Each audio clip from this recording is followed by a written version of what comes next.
তার মতন নাই। আইয়া লম্বা লম্বা ভাষণ আর কাজে আর তালে মিল নাই। আমি দায়িত্ব এদিনও নিমু।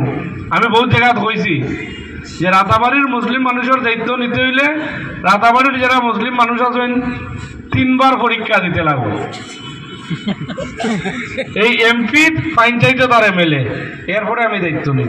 আর এটার লাগে এই 2 বছরে 3 বার যদি নেই তাইলে আপনারা আমি দায়িত্ব নিউ নাইলে 70 বছর যেভাবে আপনারা ঠগা খাইছেন ওলান ঠগাও খাই। এই অঞ্চলের মানুষ 500 বরিয়া বুট কারে দিছেন, আপনারা এই সমস্যা এখন থাকতো কেনে?